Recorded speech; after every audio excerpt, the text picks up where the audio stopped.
You will own nothing and be happy. Governments around the world are losing control over their economies in real time.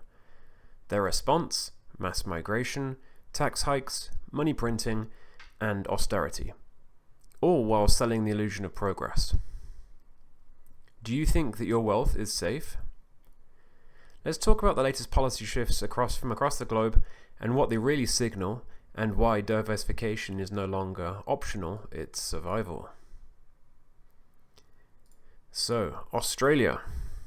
They're looking at one of the worst forms of taxes, which is unrealized capital gains taxes. Now, why is it terrible? For those who don't know, governments will tax you or take from you when you've taken on the risk yourself, all of the risk, and if you sell for a profit, you will take a piece and they'll take a piece. Now, unrealized capital gains means that you don't have to sell.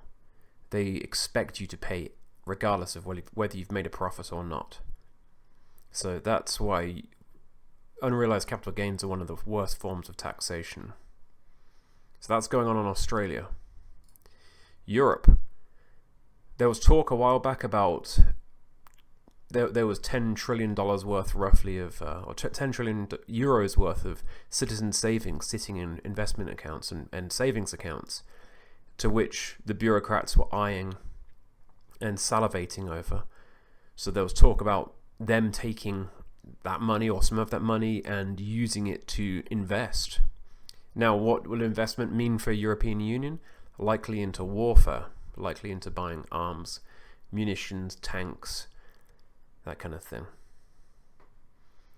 Why do I think warfare?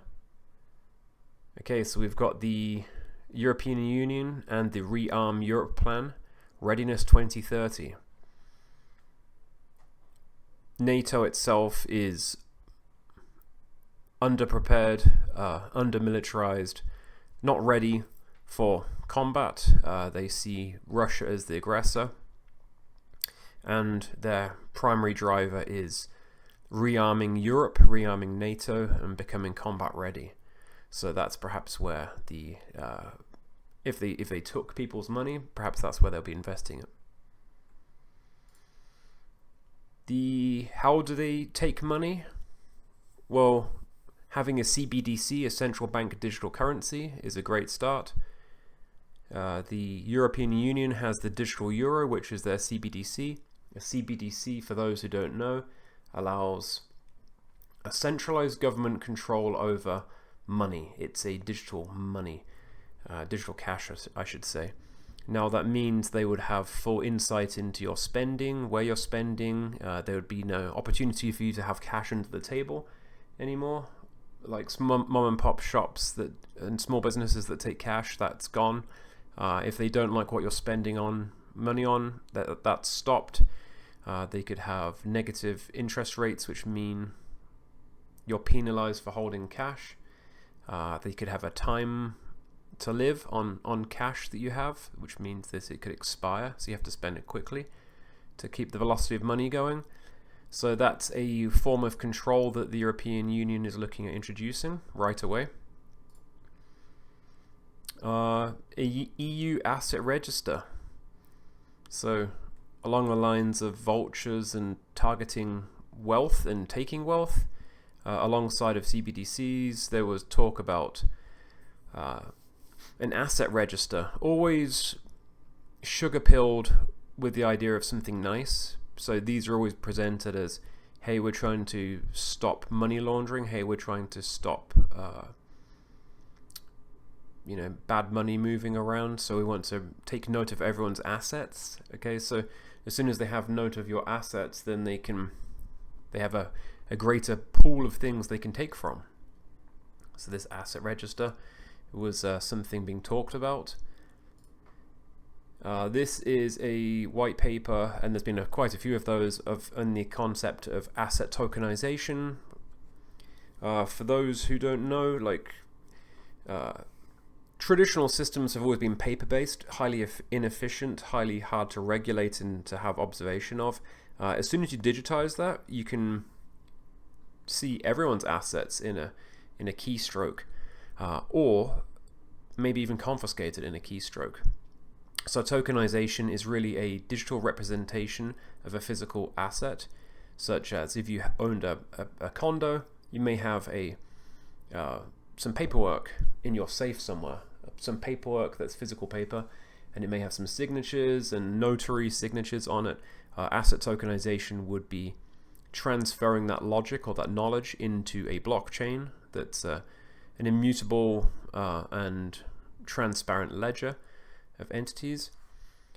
So this is a tool that the governments are eyeing up. Is the, if they ask you to declare all of your assets, that may get tokenized, so they can see your assets, and it would be done under the guise of efficiency and making things smoother and digitized. However, there's a huge risk from an individual point of view, a privacy point of view, and a freedom point of view of having your assets seized. If you found any of this useful, entertaining, or of value, please consider subscribing. That will greatly help me out and expand this to more people. Thank you. Over in England, I guess there's been national insurance increases.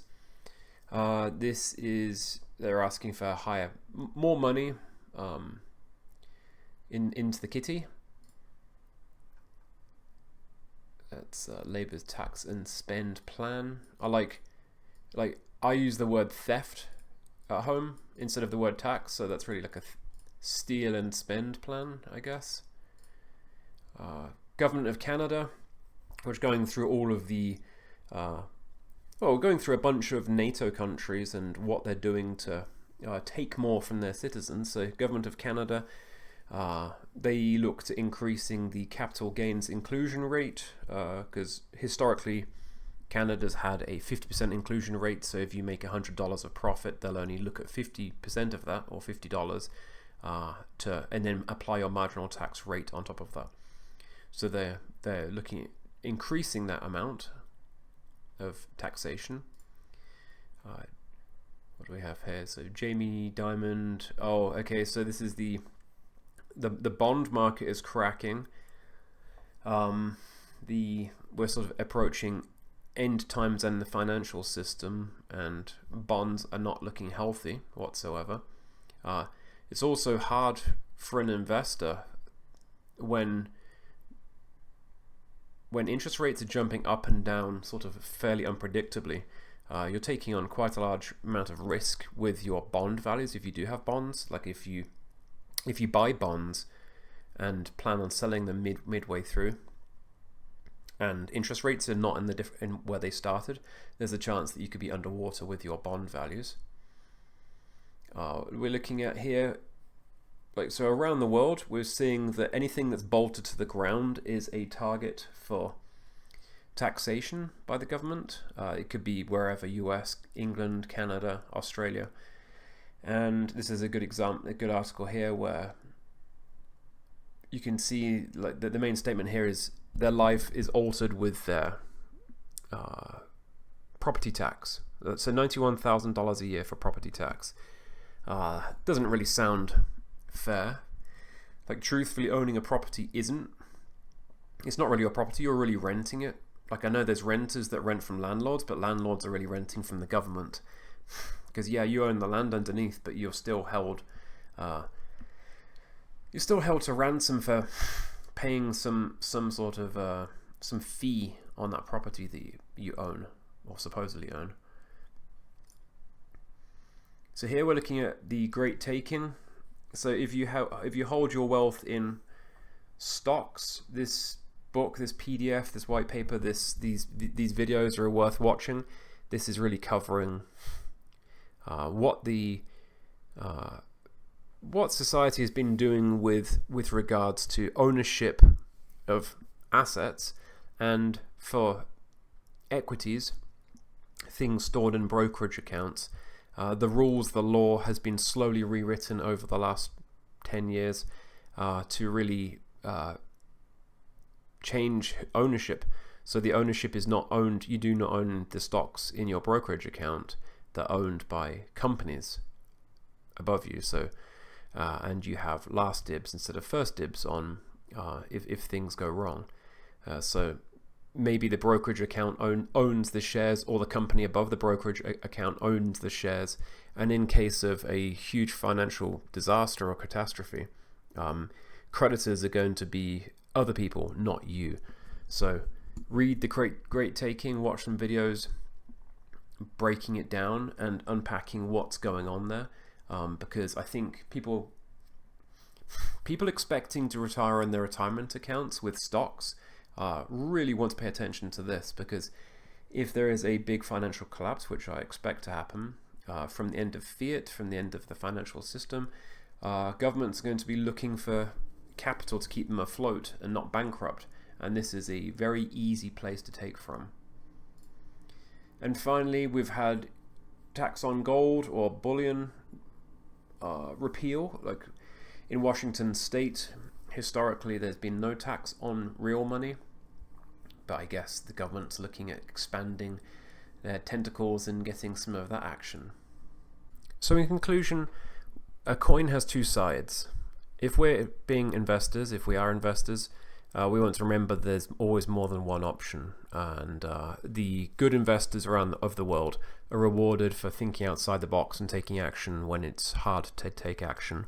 Now, action always seems like you're doing something different to everyone else, and most humans have happiness and safety in the herd of sheep, but if you're to be a good investor, you should be looking to the horizon and making an assessment of threats and opportunities, and taking action to prepare and move ahead of everyone. Now that's going to be both in a logical world and a physical world. So the logical world will be your logical assets, your paper wealth, and the physical world could be your physical world. So it's hard to move you and your family, but at some point, if the risks and the threats are too high, you need to strongly consider that. So I guess you can see, like, taking diversified actions, you could sort of consider that somewhat like insurance. Like, yeah, like it sucks paying for insurance, but you can't buy insurance after the fact. And when you see those juicy gains that everyone's getting, 25% in the stock market, it's hard to invest in something that's yielding 5% and not 25%. But you're following a strategy, you're not following the sheep. So strongly consider different regions of the world, consider different asset classes, consider different investment vehicles, consider different residencies and citizenships. Residencies and citizenships are two separate things, so take the time to read and understand what they are. Be cautious and don't welcome and don't support or celebrate policies that initially target only a few, because penalizing one is penalizing all. Everything expands. Any policies are always expand to include the masses. So, for example, the US introduced federal income tax in 1913, and that originally targeted only 1% of earners. But nowadays, we know income tax to be a part of day-to-day norms. And the question isn't if tax and austerity measures will expand, but when. So protecting your wealth means anticipating these shifts and acting proactively. The world will yield both opportunities and threats. It's important to remember that they both exist, not just one. Don't react to just opportunities, react to opportunities and potential threats. Be a meerkat staring onto the horizon. If you find any of this useful, entertaining, or of value, please consider subscribing and liking, as I'm starting to grow the channel. Thank you.